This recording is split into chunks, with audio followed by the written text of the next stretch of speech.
अनंत कीर्ति लिखते हैं,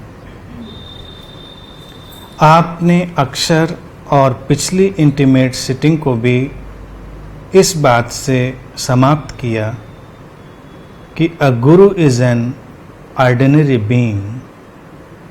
लेकिन अक्सर जब मैं आपको देखता हूँ, या कहें कि जब मैं आपकी आंखों में झांकता हूँ, तो लगता है जैसे हमारे बीच होकर भी आप कहीं बहुत दूर, जैसे किसी शिखर पर हैं।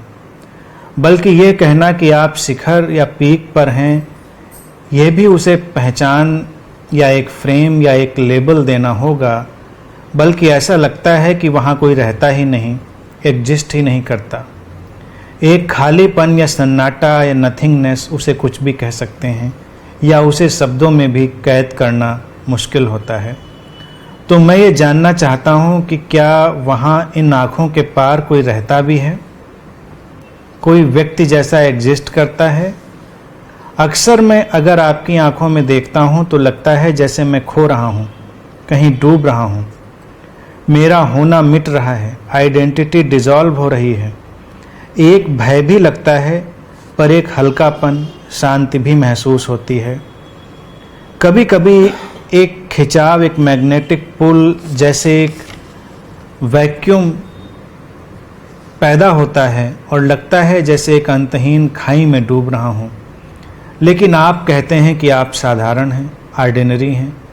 मुझे नहीं लगता कि आप साधारण हैं, that you are an ordinary being.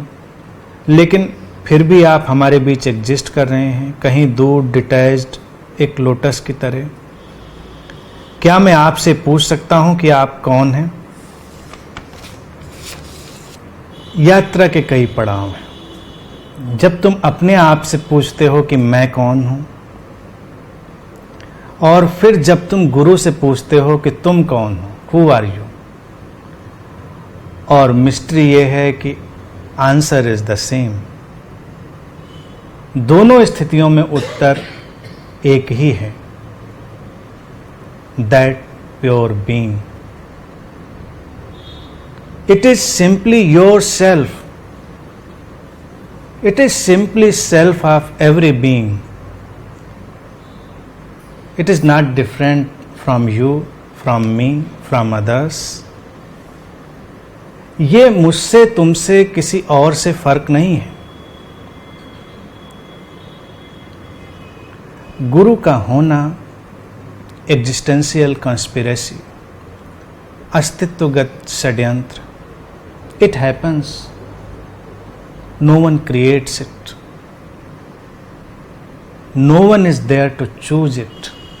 इसे कोई चुनने वाला नहीं है, इसे कोई पैदा करने वाला नहीं है, इसे पैदा भी नहीं किया जाता, इसे कोई चुनता भी नहीं, बस ये घट जाता है। तुम पूछते हो कि शिखर जैसा दिखाई देता है और फिर शिखर जैसा नहीं भी दिखाई देता, यही उचित है। एक बात अगर तुम कहते तो निश्चित रूप से तुम्हारे मन से आ रही होती, क्योंकि तुम शिखर देखना चाहते हो। तुम्हारी यात्रा शुभ और गहराई की तरफ है कि तुम दोनों चीजें देख सकते हो। कि अहंकार से परे की यात्रा हो रही। आमतौर से हर व्यक्ति अपने गुरु को शिखर पर देखना चाहता है, शिखर पर ही नहीं, सबसे बड़े शिखर पर देखना चाहता है, क्योंकि ये उसके मन की चाह होती है। उसको लगता है कि मेरा गुरु और छोटे शिखर पर, उसको होना चाहिए तो सबसे बड़े शिखर पर। हर व्यक्ति का गुरु एक आध का नहीं, झगड़े इसी बात के हैं। और अस्तित्व में शिखर बहुत कम है, मुश्किल ये। और मुझे गुरुओं की चिंता नहीं, मुझे शिखरों की चिंता है, उन पीक्स की चिंता है कि अगर एक एक पीक पर बैठने की कोशिश लोग करेंगे तो क्या होगा उन पीक्स का। एंड यू आर फॉर्चुनेट कि तुम पीक भी देख रहे हो और पीक की एब्सेंस भी देख रहे हो। At the same time you can see the paradox. और ये इतना वैज्ञानिक है दर्शन कि ये भावुकता से भरा दर्शन नहीं है। जैसे वैज्ञानिक दृष्टि भी जब पदार्थ को देखते देखते, सूक्ष्मता में देखते देखते बहुत गहराई में उतरी, तो उसने जो उसके सबसे छोटे पार्टिकल को देखा, इलेक्ट्रॉन को, तो वो ये भी नहीं कह सकी वो दृष्टि कि ये कण है या तरंग है, वेदर इट इज पार्टिकल और इट इज वेव और इट इज बोथ, या ये दोनों है या दोनों नहीं। तो गुरु शिखर भी है और शिखर का ना होना भी है, या दोनों एक साथ। यही मिस्ट्री। तुम पूछते हो उन आंखों के पार कोई रहता भी है या नहीं रहता, तो कभी आओ मिलने, कभी झांकने की कोशिश करो, देखो, आकर देखो। कैसे बताएं कि कोई रहता है भी कि नहीं रहता है? कोई रहता होगा तो मुलाकात होगी, बैठोगे, कुछ बात होगी। कोई नहीं रहता होगा तो वो शून्यता, वो सन्नाटा, वो एब्सेंस, वो तुम्हारे साथ होगी। और ऐसा भी तो हो सकता है कि दोनों एक साथ हो। हम एक ही तरह से देखने की कोशिश क्यों करते हैं? ऐसा भी तो हो सकता है कि वहां शून्यता भी हो और कोई हो भी। हमारा मन प्रशिक्षित है चीजों को बिल्कुल सीधे सीधे कह देने में, या तो कह दो कि है या कह दो नहीं है। और ये अवैज्ञानिक है। अस्तित्व में कुछ लोग ही इतने क्रेजी हुए जो पूरे सत्य को कह सकते हैं। उन क्रेजी लोगों में से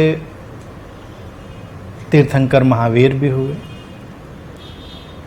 अगर तुम उनसे ये बात पूछते तो वो कहते कि हाँ, वहां कोई रहता भी है। नहीं, वहां कोई नहीं रहता।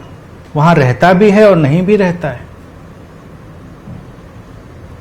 और इस तरह से वो तुमको 7 संभावनाएं देते। रहता है इस बात पर भी तय नहीं हुआ जा सकता, नहीं रहता है इस बात पर भी तय नहीं हुआ जा सकता। और उनके इस दर्शन को नाम दिया गया 7 फोल्डेड ट्रुथ, सप्तभंगी दर्शन, 7 फोल्डेड फिलॉसफी। लेकिन ये क्रेजिएस्ट वे है किसी चीज को कहने का। उन्होंने कोशिश की कि हम एक कंप्लीट ट्रुथ कहने की कोशिश करें, और कंप्लीट ट्रुथ कहने की कोशिश जब कोई करता है तब ऐसे ही होता है। मन कहता है कि एक बात, लेकिन जिंदगी में बहुत सारी चीजों के जवाब हाँ और ना में नहीं मिलते। बहुत सारी चीजों के जवाब रहस्य की धुंध में लिपटे हुए होते हैं। यही उनकी खूबसूरती भी है। जीवन रहस्य है। रहस्य है इसका मतलब उसे सुलझाना संभव नहीं है। वो सीक्रेट नहीं है जो रिवील हो जाएगा। मिस्ट्री है जो हमेशा बनी रहेगी। It will remain for ever. Mystery remains for ever. Secrets are revealed. So being a guru is a very mysterious phenomenon. You are fortunate to perceive this mystery. तुम एक और बड़ी सुंदर बात लिखते हो कि आपके पास आने में भय लगता है। और ये इतनी अजीब बात है कि शायद तुम्हारी बात पर लोग यकीन नहीं करेंगे।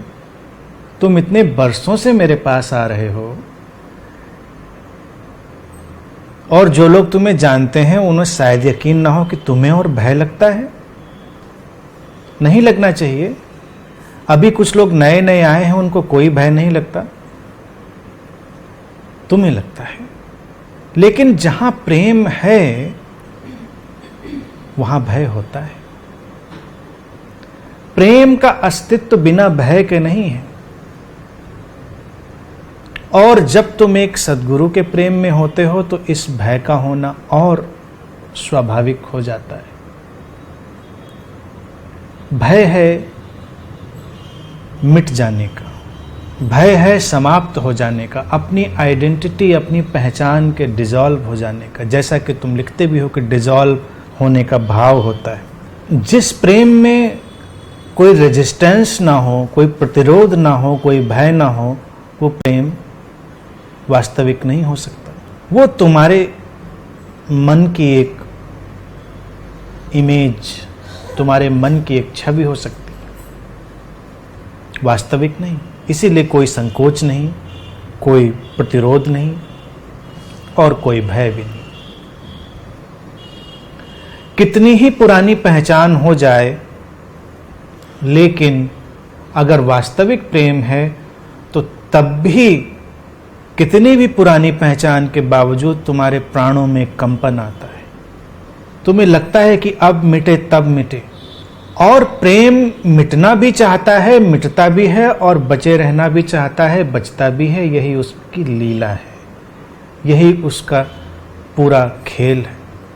क्योंकि तुम एक बार मिट ही गए तो प्रेम का जो रस है, जो उसकी लीला है, वो समाप्त हो गई। तुम मिटे ही नहीं और बचे ही रहे तो उसकी कोई झलक ही नहीं आई और कोई लीला, कोई स्वाद नहीं बना। भक्तों का यही ढंग है और भक्तों की यही दुविधा, यही उनकी पीड़ा भी। मिटना भी चाहते हैं, बचना भी चाहते हैं, मिटते भी हैं और बचे भी रहते हैं। क्योंकि पूरा हो जाए तो खेल खत्म हो जाएगा। कभी कभी तुम खेल को बचाए रखना भी चाहते हो।